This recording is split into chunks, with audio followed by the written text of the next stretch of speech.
in a foreign land, not just a visitor, but a slave. For 400 long years, this was the reality for the Israelites in Egypt. They had once been honored guests, but now a new Pharaoh sat on the throne. One who didn't know their history, and he saw their growing numbers not as a blessing, but as a threat. So he enslaved them. He forced them into brutal, back-breaking labor, building his cities under the scorching Egyptian sun. Their lives were filled with bitterness and sorrow. In their anguish, they cried out. They cried out for a savior, for deliverance, for anyone to hear them. And someone did. From the heavens, God heard the groaning of his people. He remembered his promise to their ancestors, Abraham, Isaac, and Jacob, and he decided it was time to act. And how did he act? He chose a man named Moses, an Israelite who had been raised in Pharaoh's own palace. God appeared to Moses in a burning bush and gave him an impossible task. Go to Pharaoh, the most powerful man on earth, and tell him, "Let my people go." As you can imagine, Pharaoh wasn't impressed. He scoffed, "Who is the Lord that I should obey him?" Pharaoh's heart was hard, so God decided to show him exactly who he was. He unleashed a series of 10 devastating plagues upon Egypt.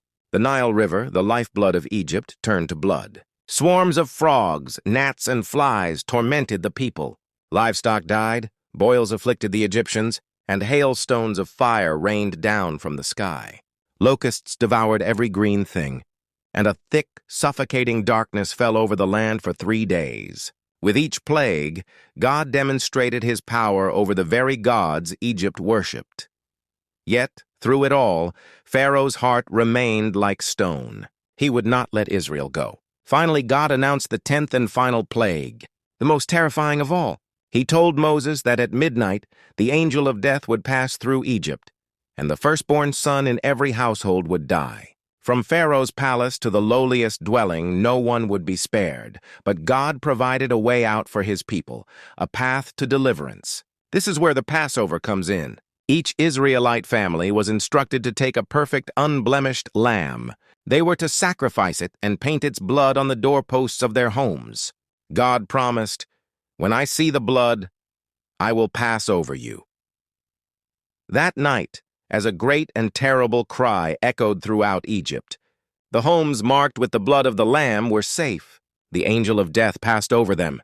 The blood was the sign of their protection, their salvation, bought by the life of a substitute. In that moment, Pharaoh's hardened heart finally shattered. Grief-stricken, he summoned Moses and told him to take the Israelites and go. Just get out. And so, after 400 years of bondage, the Israelites walked out of Egypt as a free people. The Passover was